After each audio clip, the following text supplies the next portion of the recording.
A sphere of constant radius r passes through origin. मान लो बच्चों ये स्फीयर है, इसको अगर साइड व्यू से देखा जाए, देखो साइड व्यू से देखा जाए तो ये कहां से पास होगा? ओरिजिन। यहाँ पे देखो बच्चों, ऐसा ये ओरिजिन से पास होने के लिए कैसा दिखना चाहिए? ये देखो ऐसा। ये कौन सा एक्सिस है? मान लो एक्स एक्सिस है। ये कौन सा एक्सिस है? मान लो वाई एक्सिस। या फिर इसको मैं जेड एक्सिस लेता हूं, इसको कौन सा एक्सिस लेता हूं? Z axis. और हमारा जो वाई एक्सिस है वो आपकी तरफ आ रहा है, ऐसे वाई एक्सिस कहाँ आ रहा है? आपकी तरफ आ रहा है। और ये कौन है बच्चों? स्फीयर है। अब ये स्फीयर कैसा स्फीयर है? ये पास होगा कहां से? ओरिजिन से, मतलब ओरिजिन इसके ऊपर लाई करेगा। ओके बच्चों, तो बच्चों ये तो मैंने आपको एक साइड व्यू दिखा दिया। एक्चुअल में इसका फिगर जो है आप ऐसे इमेजिन कर पाओगे। देखो मान लो ओरिजिन इसको टच कर रहा था ना, ये कौन सा एक्सिस है बच्चों? बोलो, 2 मिनट। ये एक्स एक्सिस है ना, ये कौन सा एक्सिस? वाई। और ये कौन सा एक्सिस? जेड। आपको फिर से इमेजिन हो गया, ये अब 3D व्यू है। ये ऐसा स्फीयर है बच्चों जो किसको किसको टच कर रहा है? ओरिजिन को भी टच कर रहा है। एक फुटबॉल इमेजिन करो ना, जो कहाँ को टच करेगा? ओरिजिन को भी टच करेगा। उसके बाद में एक्स एक्सिस को जहां टच करेगा, let me call that point as A. Let me call that point as A. Origin से वो ए डिस्टेंस जो है वो मान लो x1 है। फिर y एक्सिस को जहां टच करेगा, let me call this as b। वो डिस्टेंस जो है let me call this as y1। और z एक्सिस को जहां टच करेगा वो पॉइंट है c, let me call this as z1। अब इसके कोऑर्डिनेट्स क्या है? a के, बोलो बच्चों। x एक्सिस के अलोंग होने के कारण सिर्फ x1 रहेगा, कॉमा 0,0। b के कोऑर्डिनेट्स बोलो बच्चों, 0,0, गलत गलत गलत, 0,y1, और c के कोऑर्डिनेट्स 0,0, आपको समझ में आ गया बच्चों? ओके, मैं फिर से बताता हूं। A sphere of constant radius r passes through origin, origin से भी पास हो रहा है, and meets the coordinate axis at a b c। ये पहला पार्ट था। पहला पार्ट सबको समझ में आ गया। Show that the locus of centroid of triangle ABC. अब बच्चों ये जो है ए बी सी, ये क्या फॉर्म कर रहा है? ट्राइंगल। तो इस ट्राइंगल का जो सेंट्रॉइड है, show that locus of centroid of triangle ABC of a sphere is 9 into x square 9 into bracket x square plus y square plus z square equal to 4r square। ये मुझे show करना है बच्चों, ये मुझे show करना है। आपको समझ में आ गया? तो स्टेप 1 में क्या करता हूं? Equation of sphere. अब ये स्फीयर इंटरसेप्ट बना रहा है बच्चों। स्फीयर कहां पे इंटरसेप्ट बना रहा है? Along x axis. स्फीयर का इंटरसेप्ट कितना है? x1। Along y axis sphere का इंटरसेप्ट कितना है? y1। Along z axis sphere का इंटरसेप्ट कितना है? z1। तो सबसे पहले तो मैं स्फीयर का इक्वेशन बनाऊंगा using intercept form. Equation of sphere passes through origin and meets the coordinate axis a b c। a b c के कोऑर्डिनेट मैंने आपको एक्सप्लेन कर दिया, सही है? ओके, इस ड्राइंग को थोड़ा छोटा बना देता हूं। ये ड्राइंग एग्जाम में नहीं निकाला तो भी चलेगा आपने, ओके? वो सिर्फ आपको समझाने के लिए मैंने यहाँ पे बनाया हुआ था, ओके?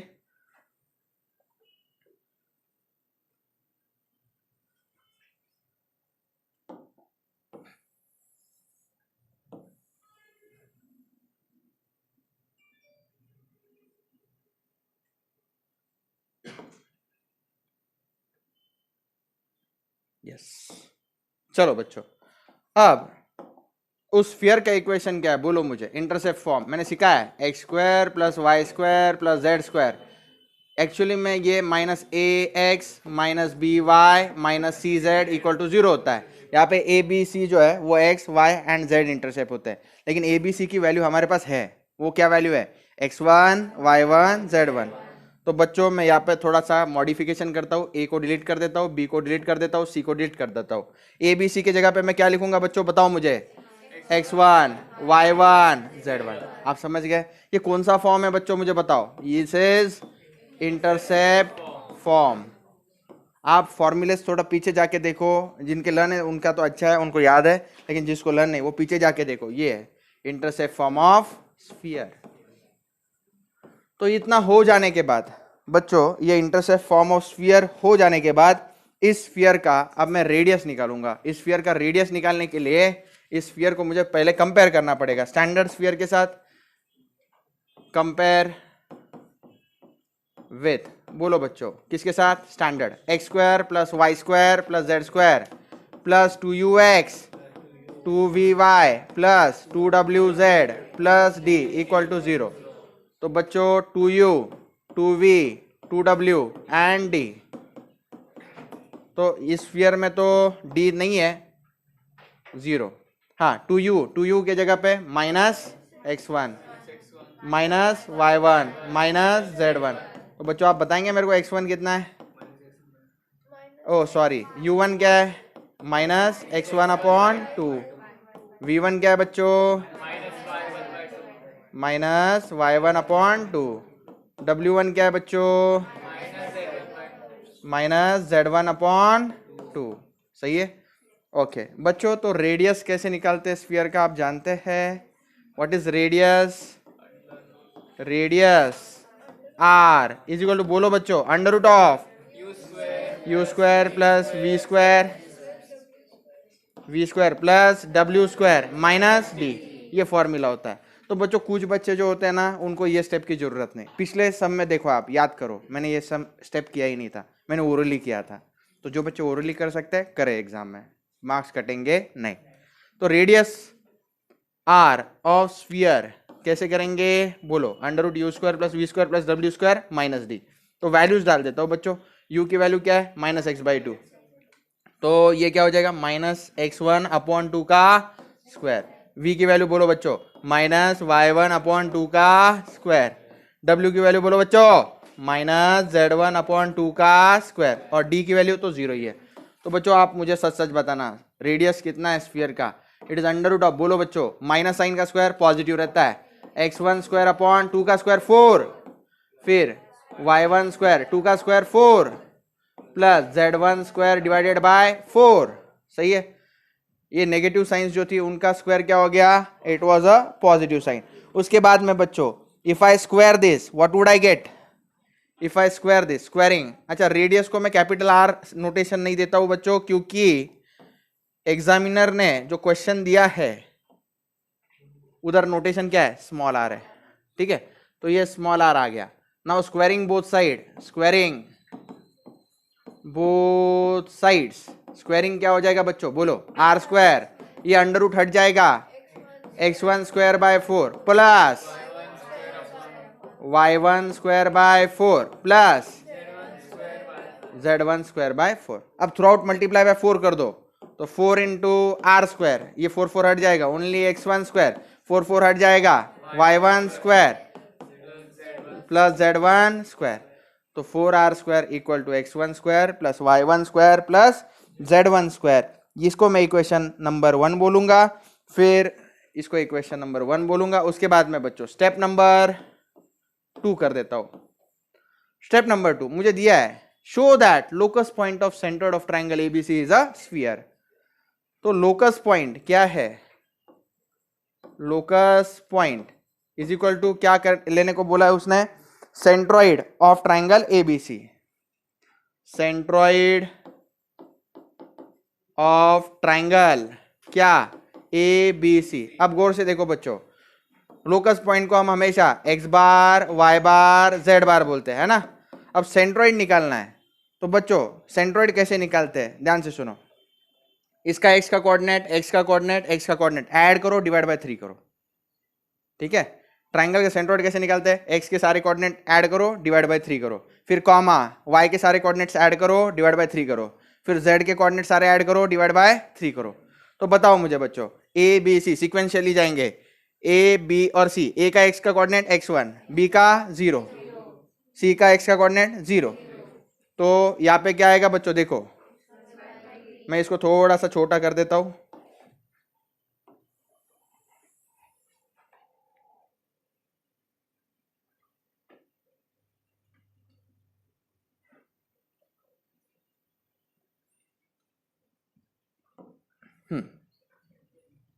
चलो इसको थोड़ा सा नीचे ले लेता हूं।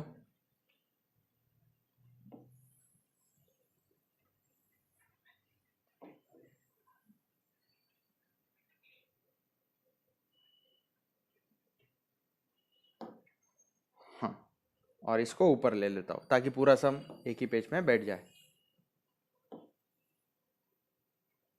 हाँ, सेंट्रॉइड के कोऑर्डिनेट्स बोलेंगे, चलो एक साथ।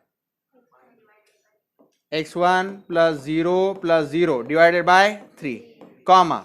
अब y के कोऑर्डिनेट्स बोलो। a का 0 है, y का y1, b का y1, c का 0। 0 plus y1 plus 0 divide by 3। Okay बच्चों, बाद में z का बताओ। 0 plus 0 plus z1 divided by 3। तो बच्चों सेंट्रॉइड निकालने का यही तरीका रहता है। किसी भी ट्रायंगल का सेंट्रॉइड 3D में कैसे निकालते हैं? सबसे पहले x के सारे कोऑर्डिनेट्स तीनों कॉर्नर्स के, यहाँ पे a था, यहाँ पे कौन था बच्चों? b था, यहाँ पे c था। a के, b के और c के x के कोऑर्डिनेट्स ऐड करो, उसको डिवाइड बाय क्या करो? 3 करो। फिर a, b और c उनके y के कोऑर्डिनेट्स ऐड करो, डिवाइड बाय क्या करो? 3 करो। c, a सबके z के कोऑर्डिनेट्स ऐड करो, डिवाइड बाय क्या करो? 3 करो। तो ये तरीका होता है बच्चों सेंट्रॉइड निकालने का। ओके, तो देखो, तो ये क्या हो गया बच्चों? x bar comma y bar comma z bar equal to क्या हो गया? बोलो। x1 upon 3 comma y1 upon 3 comma z1 upon 3। So what does it indicate sir? देखो बच्चों, it implies that x bar का वैल्यू क्या है? x1 upon 3। So x bar equal to x1 upon 3। It implies that x1 की जगह पे thrice x बार लिख सकते हैं। फिर बाद में y बार की जगह पे बोलो बच्चों y1 upon 3। What does it imply? y1 equal to thrice y bar. Okay, then z bar equal to बोलो बच्चों z1 अपॉन 3। तो z1 क्या हुआ बच्चों? थ्राइस z बार। अब ये जो वैल्यूज है इनको मुझे 1 में पुट कर देना चाहिए, इक्वेशन नंबर 1 में पुट कर देना चाहिए।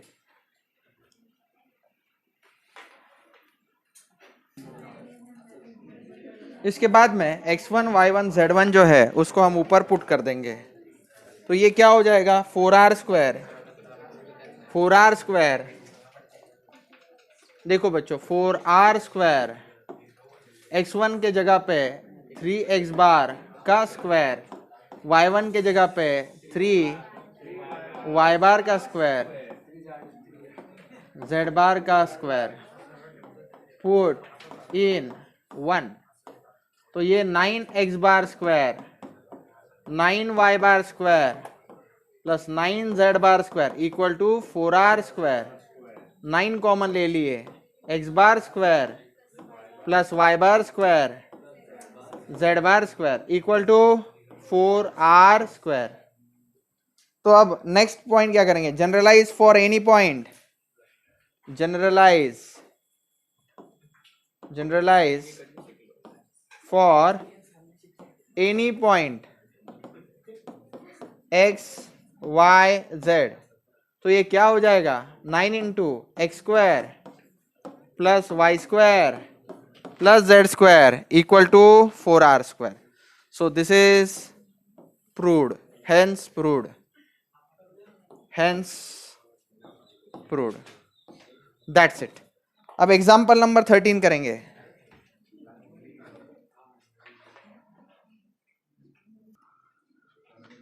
A plane pass through a fixed point A, B, C। बच्चों एक प्लेन है, वो एक पॉइंट से पास हो रहा है। उस प्लेन का नाम, उस पॉइंट का नाम क्या है? A, B, C। Show that the locus of foot of perpendicular to it from the origin is the sphere. कौन सा स्फीयर है? X square plus y square plus z square minus x minus b y minus c z equal to 0। तो बच्चों ये मैं आपको draw करके समझा देता हूं। यहाँ पे सबसे पहले ये y एक्सिस ड्रॉ करता हूं। ये कौन सी एक्सिस है? x axis. अब जो z एक्सिस है वो आपकी तरफ आने वाली मैं ड्रॉ कर सकता हूं। 2 मिनट। ये x एक्सिस है, इसको मैं z बोल देता हूं, और y एक्सिस जो है वो आपकी तरफ आने वाली या फिर अंदर जाने वाली ले सकता हो। आप इस सीक्वेंस को कैसे भी ले सकते हो, कोई जरूरी नहीं कि मैं जैसे ले रहा हूं वैसे ही लेना चाहिए, ऐसा कोई जरूरी नहीं।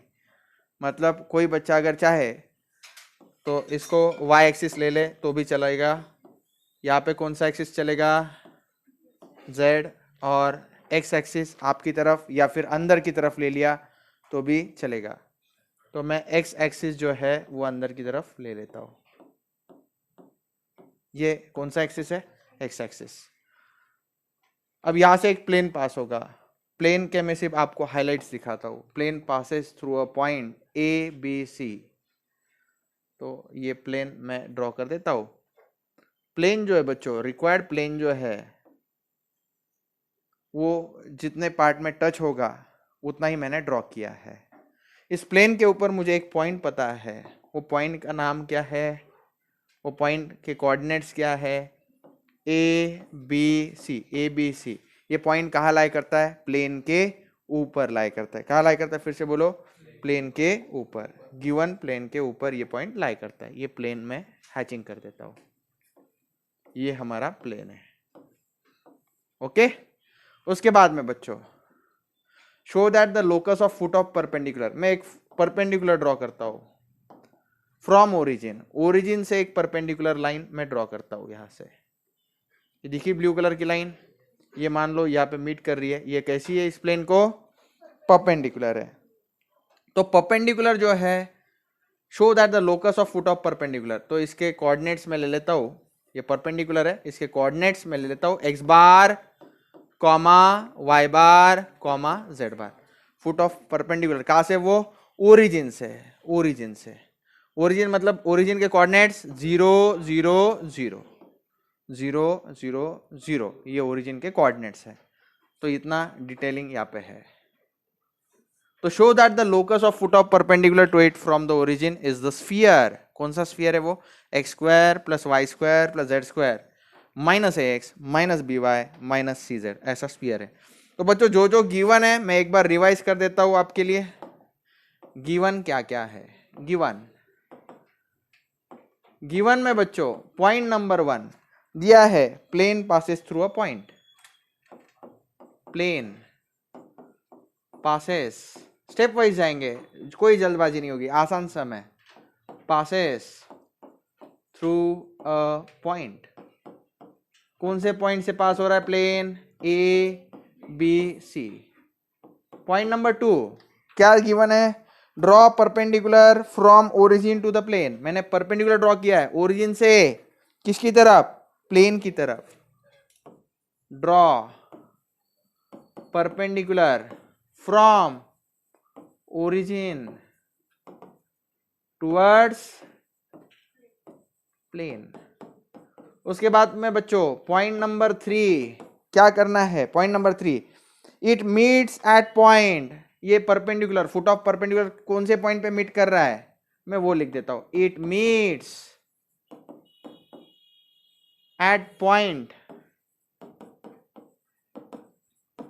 x bar comma y bar comma z bar which is foot of perpendicular. Foot मतलब आप समझते हो, आपका भी फुट होता है, पैर का फुट, पैर, तो इसका फुट कहां पे, यहां पे।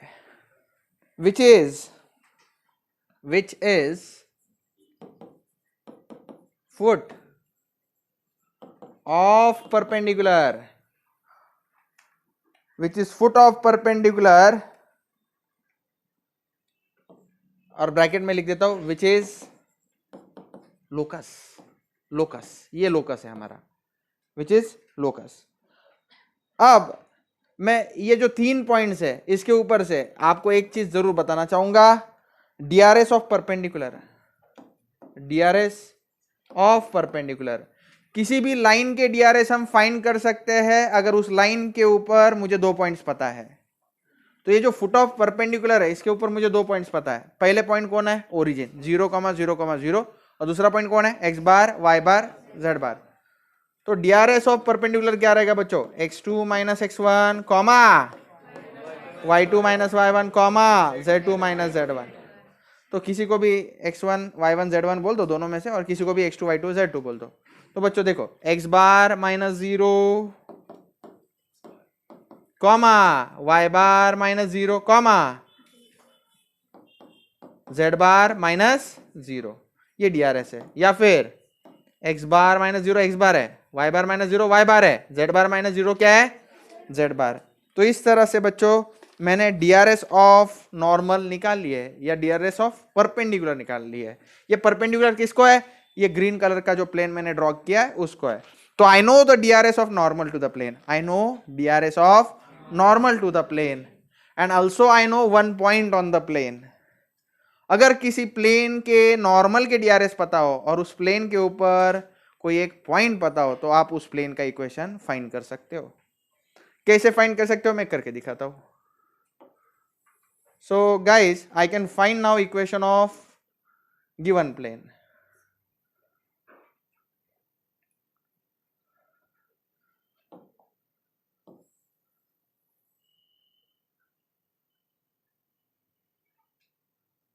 चलो स्टेप नंबर 2, स्टेप 2 हम लिखेंगे now equation of plane passing through, now equation of plane passing through कौन सा पॉइंट, पासिंग थ्रू, बोलो बच्चों, A B C and DRS of normal as, and DRS of normal as, बोलो x बार y बार z बार हम find कर सकते हैं। How do I do that, तो इट इज गिवन बाय, बोलो बच्चों, a x minus x1 plus b y minus y1 plus c z minus z1। आपको याद है ये वेर x1 y1 z1 क्या है, वो पॉइंट ऑन द प्लेन है। और ABC क्या रहता था,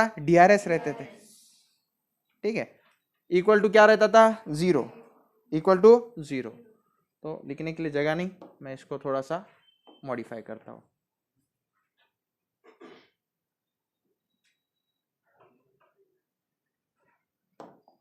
इक्वल टू 0, तो ये स्टैंडर्ड फॉर्म है। इसमें अब मॉडिफिकेशन करेंगे। ए बी सी के जगह पे कौन रहेगा बच्चों, एबीसी मतलब डीआरएस रहते थे, लेकिन हमारे डीआरएस कौन है, एक्स बार वाई बार जेड बार। तो मैं लिखता हूं एक्स बार वाई बार जेड बार, सही है। उसके बाद में 2 मिनट,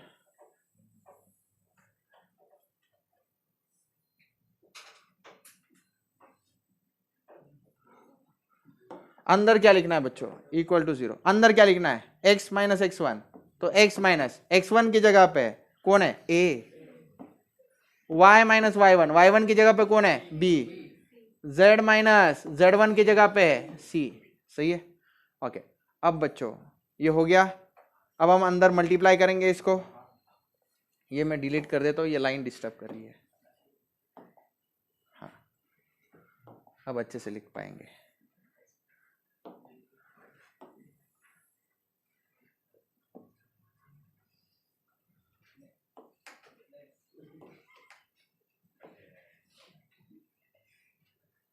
चलो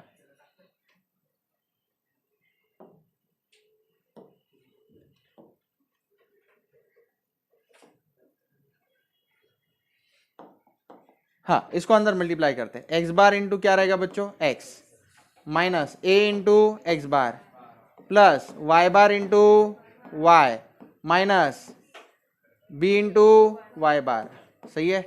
ओके, बाद में बोलो बच्चों, plus z bar into z minus z bar into c equal to 0, सही है। ओके, अब इसको थोड़ा रीअरेंज कर देते हैं। X bar into x plus y bar into y plus z bar into z. अब ये minus a x bar minus b y bar minus c z bar equal to 0। Now I'll generalize this for any point x, y, z. तो last step क्या लिखूंगा, बोलो बच्चों, generalise for any point, generalise for any point, कौन सा, x, y, z। तो बोलो बच्चों, मुझे आपने बताना है कैसे करूं। x बार की जगह पे x into x, y bar की जगह पे y into y plus z bar की जगह पे जेड into z minus a x minus b y minus c z equal to 0। अब लास्ट आंसर बता दो, x into x x square, y into y y square, z into z z square minus a x minus b y minus c z equal to 0। यही था क्या prove करना था? Prove हो गया ना, हैंस प्रूव्ड, हैंस प्रूव्ड। तो बच्चों इतना आसान था ये, 2 स्टेप्स में आंसर आ गया।